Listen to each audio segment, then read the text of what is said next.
Which one is that?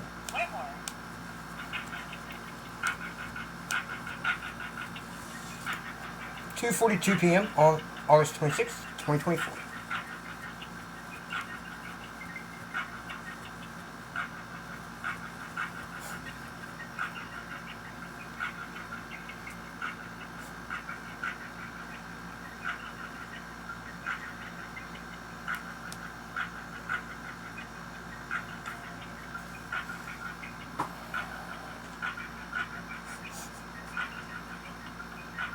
I'm not amused either, really. It's arguing. Let me pull my hair out. It's absurd. Absolutely absurd.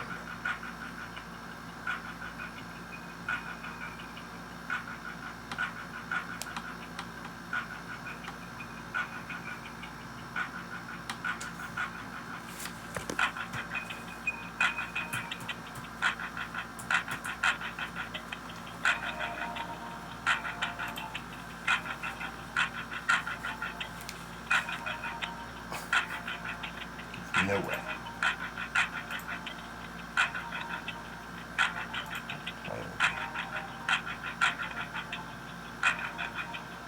Oh, Jesus.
Huh?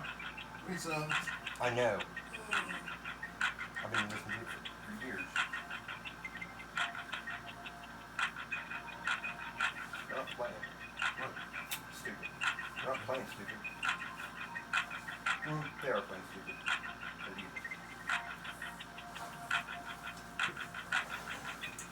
I don't work for you. You're right, Jody. Jody works for all the taxpayers in the state of Ohio, and she's letting every single one of them down, including everyone who's been the victim of crimes. And there's no possible way Jody doesn't know about the rights of crime victims.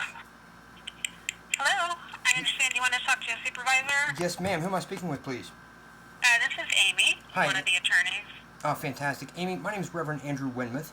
I am a crime victim, and my rights under the laws of the United States, including the Constitution, and certainly the Ohio Constitution and Revised Code, are being violated in the most appalling, ridiculously illegal ways. It's absurd. There is a provision of the Revised Code which specifically prohibits someone impeding the filing of a crime victim.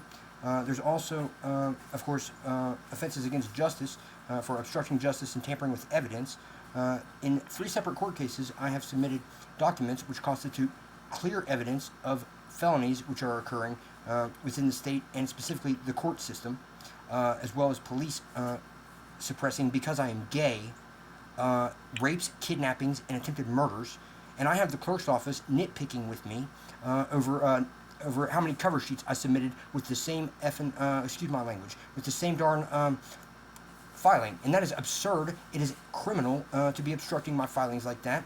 And it is absolutely unconscionable as public employees. Okay. All we do in our office is follow the court's rules.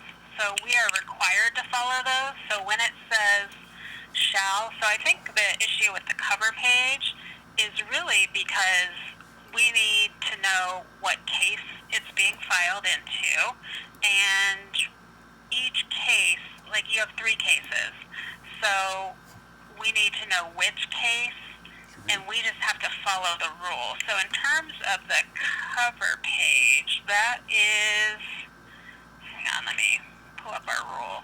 It's Rule 3.07. And so it says each document filed in the Supreme Court shall contain a cover page.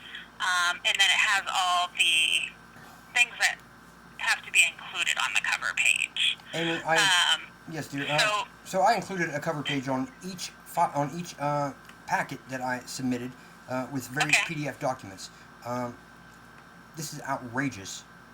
This is absolutely tampering with evidence in violation of, among other rules, and excuse me, not rules, but laws.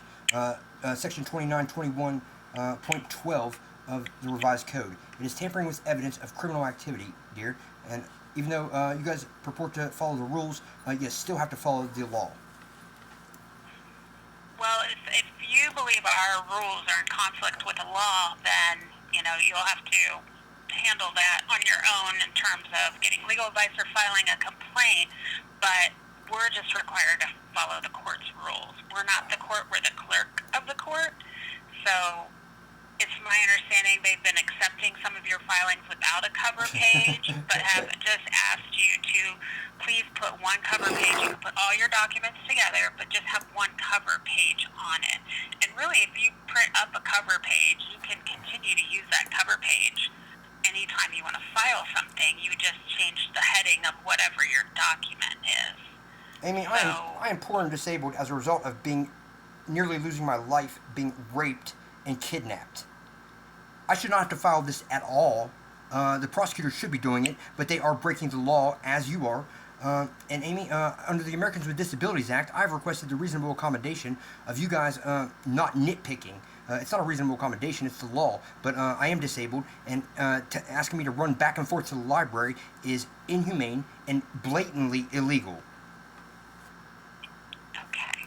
I really can't speak to that. I'm not sure how I can help you otherwise. If you'd like to speak to the clerk of the court, I'd be happy to see if he's available. But other than that, we're constrained to our rules of practice, and I can't really say anything other than that. We're just following the court's rules. That's all we're doing. We're not trying to harm you in any way or make it more difficult for you at all. We just have to follow the rules as they are written.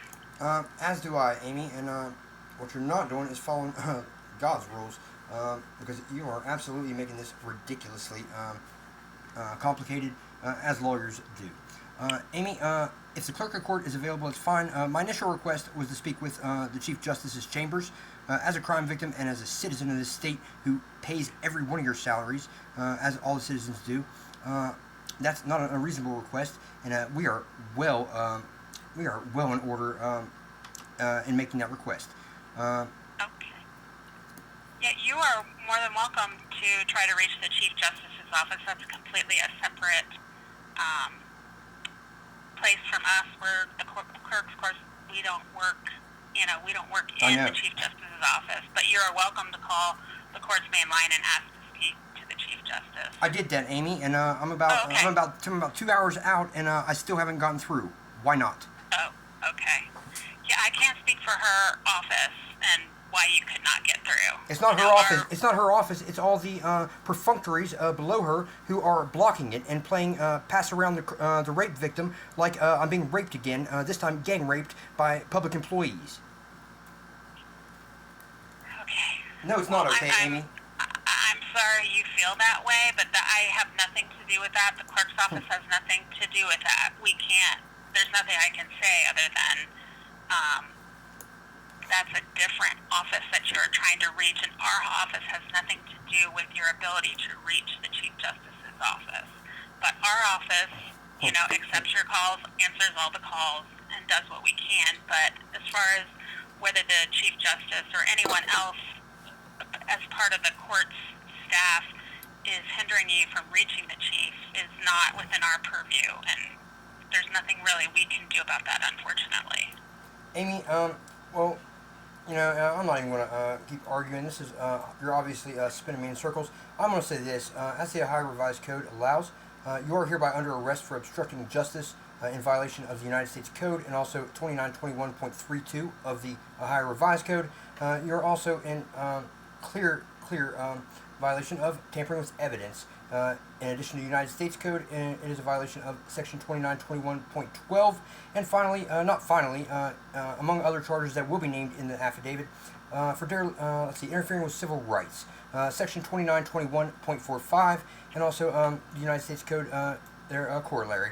Amy, you are under arrest, and and as such, I'm hereby instructing you to remand yourself to the custody of the nearest peace officer, which I would assume is the marshal. Okay, thank you for your call. It is 2:54 p.m. on August 26th, 2024.